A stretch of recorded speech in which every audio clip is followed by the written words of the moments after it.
everyone, welcome back to my YouTube channel. I hope you are enjoying this vocabulary series and even getting to learn so many new and interesting words with every video that is being uploaded. So, if you're finding this series to be an informative one, please hit the subscribe button because it really helps me create more and even reach a wider set of audience. So, today we'll be learning some words that starts with the letter R. We have already covered till letter Q. So if you have missed any of those videos, do watch it from the link that I've included in the description section, and even you can access it from the top right corner of your screen. So without further ado, let's start with today's video, and there are so many interesting words to learn. So please watch the video till the end and do hit the like button and even share it with your friends. So let's start with the first word for today, and that is okay. So the first word is raconteur. Raconteur is a noun. It means a person who excels or who has a skill in telling anecdotes. Anecdotes, it's nothing but a short story that can be about some real person or real event that happened in the past, or any short interesting story. So a person who is a storyteller, okay, a person who is skilled at telling stories in a very engaging and entertaining manner can be referred as raconteur. Okay. These type of people, these types of person make storytelling experience very enjoyable and memorable for those who listen. Like हमारे आसपास भी ऐसे बहुत सारे लोग हैं जो कोई भी स्टोरीज, कोई भी एक्सपीरियंस को शेयर करते हैं. So they share it in a very interesting way.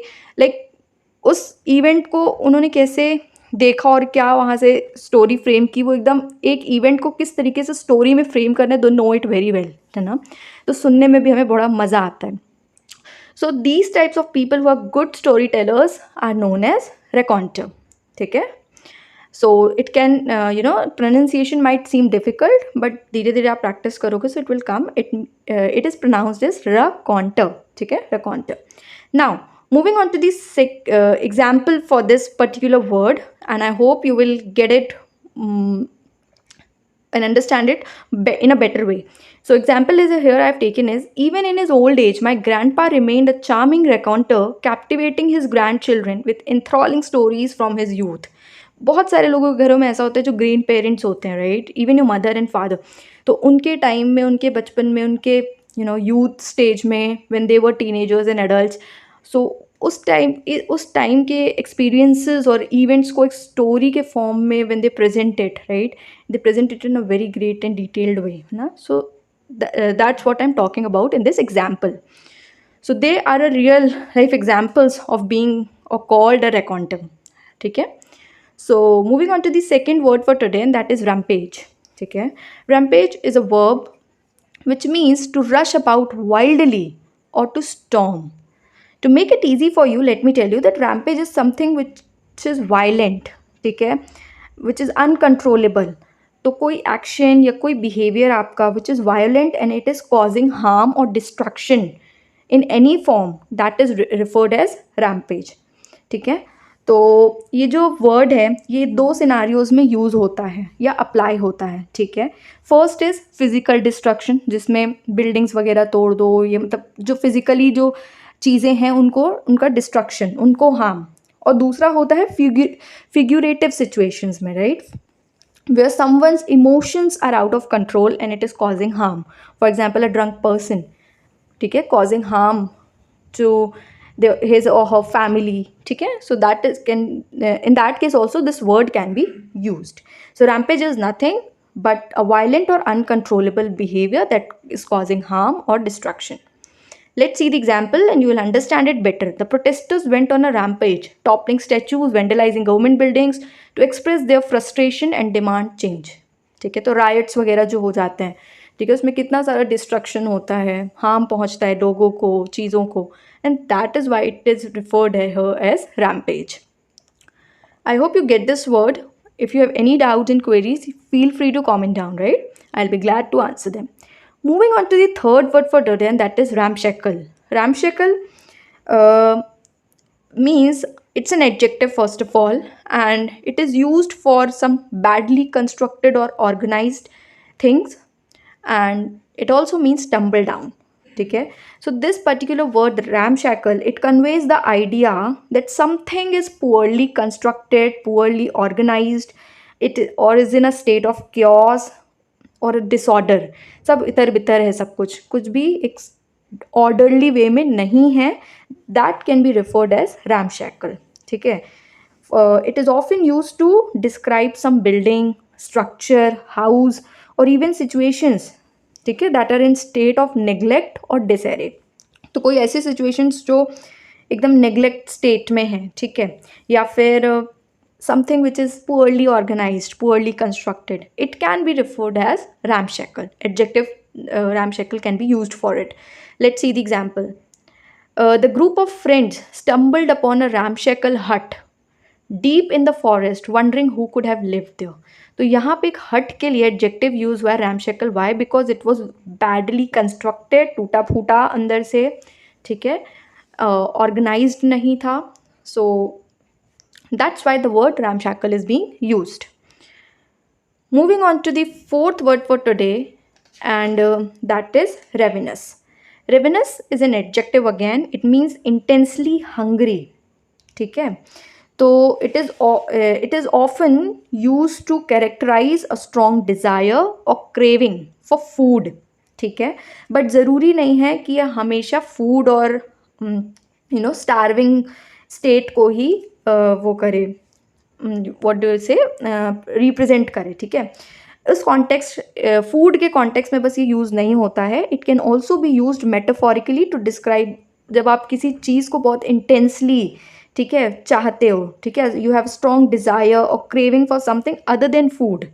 For example power, knowledge, attention, success, इस तरीके की चीज़ों का जब आपका इंटेंस डिज़ायर होता है, ठीक है, other than food, then also this word can be used as a metaphor. So ravenous. Let's see the example. अब मैंने यहाँ पे दोनों तरीके के एग्जाम्पल डाले, एक फूड से रिलेटेड एंड एक नॉन फूड. ठीक है. So first example is related to food और hunger. The smell of freshly baked bread wafted through the air making me feel even more ravenous than before. तो ये हमारी daily life में भी होता है जब हमें भूख लगती है और कुछ खाने की बहुत अच्छी खुशबू आ जाए. So we start feeling more hungry and that is described in this particular word and that is ravenous and that's why this word is used है. ठीक है. दूसरा एग्जाम्पल देखते हैं. The comedian's hilarious performance left the audience in stitches, they were ravenous for more laughter by the end. ठीक है. ऐसा होता है जब हमारा शो होता है घंटे का, कोई स्टैंड अप कॉमेडी में अपन जाते हैं देखने के लिए या कोई भी परफॉर्मेंस देखने जाते हैं. ठीक है. It is plan for 1 our and एक आवर ख़त्म होना होता है. लास्ट में वी फाइंड कि कुछ और धमाका एक बार हो जाए, एक और बार हंसी आ जाए, एक अच्छा जोक आ जाए. ठीक है. And that intense desire for more laughter and fun is described here as ravenous. Okay. So I hope you get these two examples. Moving on the fifth word for today, and that is realm. Realm is a noun. It means a kingdom, domain, province or region. ठीक है. तो overall if we see, this word is used to convey the idea of a distinct and defined area or domain. ठीक है. Whether it is physical, abstract, spiritual और digital context में भी use होता है ये. ठीक है. So let's see the example. It is a very easy meaning, but let's see the example. You will get it more clear. In the realm of professional sports, in the domain, in the area of professional sports, if we look, teamwork and dedication are crucial for athletes striving to achieve their goals and break records. So here realm means in that particular domain of professional sports. Okay, I hope you get this. Moving on to the sixth word for today, and that is refurbish. It's a verb, very easy, very commonly used word, which means, to renovate or to brighten up. ठीक है. तो refurbish is basically used to describe renovation, है ना, या फिर repair करना किसी चीज़ को रिन्यू करना. ठीक है. is termed as refurbish. So it is basically done to better or to make it condition of things better or improve the condition of things. ठीक है. तो किसी चीज़ को सुधारने के लिए, किसी चीज़ को इम्प्रूव करने के लिए और बेहतर बनाने के लिए हम उसका रिनोवेशन करते हैं, उसको रिपेयर कराते हैं या फिर उसको रिन्यू करते हैं. That is termed as refurbish. ठीक है, फॉर एग्जाम्पल अपना घर रिनोवेट करवाते हैं हम, कुछ खराब हो गया तो उसको सुधरवाते हैं, that is termed as refurbish. Let's see the example. The hotel underwent a complete refurbishment with updated rooms, new amenities and a revamped lobby area. So यहाँ पे रिफर्बिशमेंट का मतलब हुआ रिनोवेशन. ठीक है, complete change, complete renewal. Complete renewal तो नहीं use करेंगे बट रिनोवेशन ही यूज़ करेंगे यहाँ पे. ठीक है, moving on to the seventh word for today and that is repository. It's a noun which means a place of accumulation. Accumulation मतलब किसी चीज़ का स्टोरेज, किसी चीज़ का collection. So repository is basically conveys the idea of some central or organized location for storing something or managing something like information, data या resources, so that आने वाले टाइम पे making it easy to access, easy access मिले, sharing हो पाए, collaboration हो पाए या मेंटेनेंस हो पाए. ठीक है, किसी एक जगह पे अपन सारी चीज़ें कलेक्ट करके रखते हैं so that it gets easy to access और शेयर इट विथ समवन और कोलैबोरेट और मेंटेन इट. ठीक है, so that particular place of accumulation is referred as repository. So it is used in various context. ठीक है, कभी कोई चीज़ accumulate करने के लिए भी यूज़ हो सकता है, कभी डेटा और इंफॉर्मेशन, कोई research papers, something like that, कोई डेटा कलेक्ट करना हो तो उसके लिए भी हम फोल्डर्स वगैरह बनाते हैं. So it can be referred as repository. ठीक है, moving on to the example, the university's library has an extensive repository of research papers and scholarly articles covering a wide range of disciplines. ठीक है, discipline. So the university library has an extensive repository, a place of accumulation of research papers, जहाँ पे research papers, scholarly articles हैं, काफ़ी सारे disciplines के, काफ़ी सारे areas के. ठीक है, which you can find it easily. ठीक है, okay. Moving on to the eighth word for today and that is repudiate. Repudiate is a verb which means disclaim, reject or rescind. तो जब हम किसी चीज़ को रिजेक्ट कर देते हैं, कैंसिल आउट कर देते हैं, डिनाई कर देते हैं या डिसोन करते हैं, that is termed as then it is termed as repudiate. ठीक है, नाउ व्हेन वी रिजेक्ट और deny it can be due to certain disagreement या डिसअप्रूवल. ठीक है, और या तो हम उससे दूर रहने के लिए, ठीक है, to make a distance from it, we just deny it. ठीक है, so this particular word can be also used in various contexts. ठीक है, when it comes to legal agreements, personal relationships and even political matters में भी ये word use होता है. Moving on to the example for this word, and in his autobiography he took the opportunity to repudiate his earlier mistakes, that is reject or disown, ठीक है, his earlier mistakes and reflect on his personal growth. Okay, so इस तरीके से उसने अपनी autobiography में अपने personal growth पे रिफ्लेक्ट किया, keeping aside his earlier mistakes. Now moving on to the ninth word and that is restitution. It's a noun, it means repair और कंपनसेशन.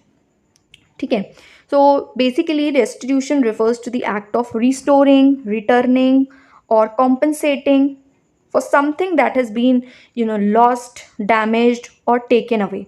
जब कोई चीज़ हम ख़राब कर देते हैं, कुछ डैमेज कर लेते हैं, बीट योर रिलेशनशिप्स, ठीक है, पर्सनल रिलेशनशिप्स जो होती हैं, तो उसको कॉम्पनसेट करने के लिए, उसको रिस्टोर करने के लिए, ठीक है, जो भी करते हैं हम, that is termed as restitution. ठीक है, let's see the example. The government issued a formal apology as an act of restitution for past injustices committed against a particular ethnic group. ठीक है, so apology, they issued a formal apology as an act of restitution, as an act of restoring the relationship with these ethnic groups or compensating them for whatever injustices they have faced in the past. Now 10th word for today and that is resuscitate. So resuscitate is it is a verb and it means to bring back to life or conscious. ठीक है, to revive someone. ठीक है, basically ये word एक medical context में use होता है and refers to the act of reviving और restoring someone who is unconscious. ठीक है, तो कोई पेशेंट्स आते हैं, किन्हीं को कोई डिसीज़ हो जाती है, कुछ एक्सीडेंट हो जाता है तो गेट अनकॉन्शियस, तो उनको वापस से revive and bringing them back to life is referred as resuscitate.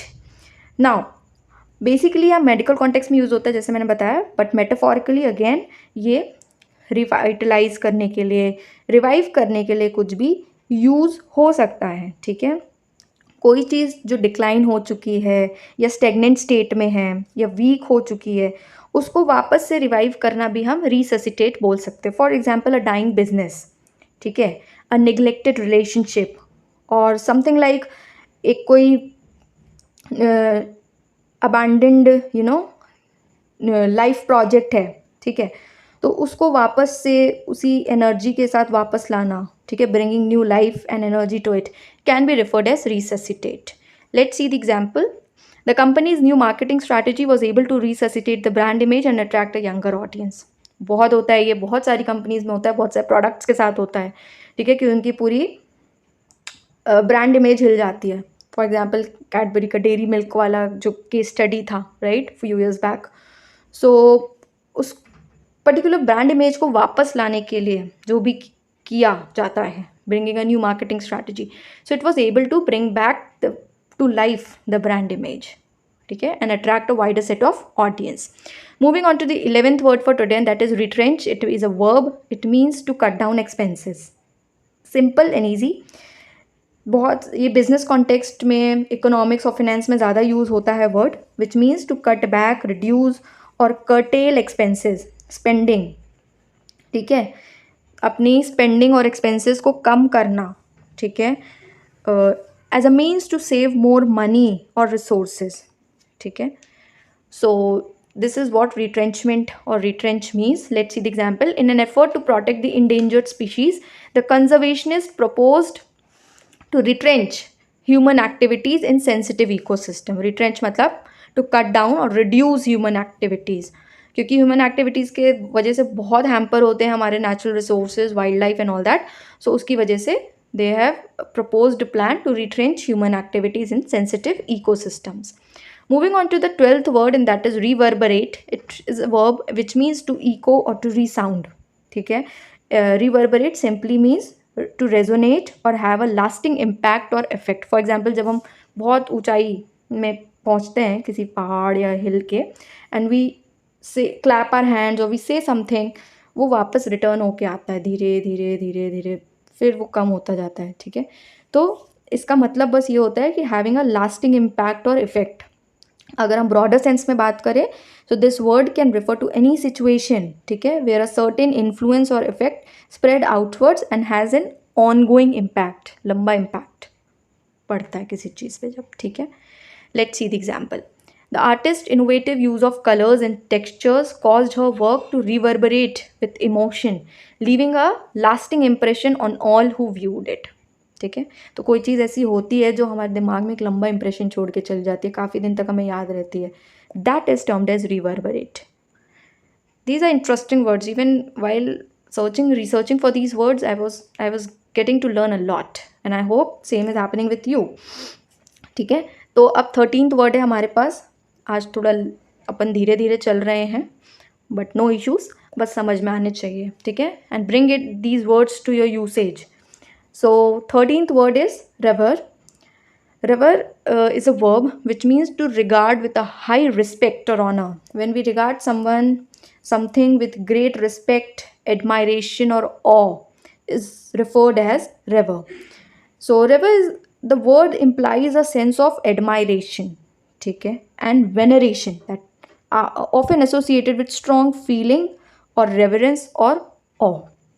तो किसी चीज़ के अंदर बहुत रिस्पेक्ट है, बहुत एडमायरेशन है, तो उस चीज़ को उस तरीके से रिगार्ड करना is river. Let's see the example. Many people around the world revere Mahatma Gandhi for his principles of non-violent resistance and social justice. ठीक है, तो they admire Mahatma Gandhi for these principles of non-violence and social justice. Yeah, so I hope you are getting these meanings and words. Now moving on to the 14th word, very common word, that is rhetoric. Rhetoric is a noun. It means the art of speaking or writing effectively to impress or influence people, and it also means sometimes a false, showy, artificial or declamatory expressions. ठीक है.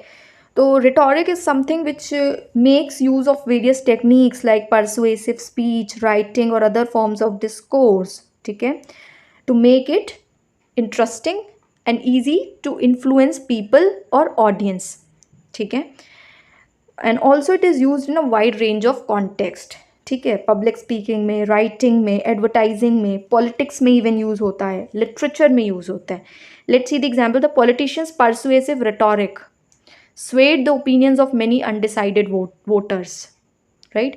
तो एक rhetoric मतलब बहुत सारी चीज़ों का जो लिटरेचर में होती है ना, अपनी परसुएसिव स्किल्स को पूरा उसमें सारी चीज़ यूज़ करके उस स्पीच को इतना परसुएसिव बना देते हैं that it is easy to impress and influence people और ऑडियंस.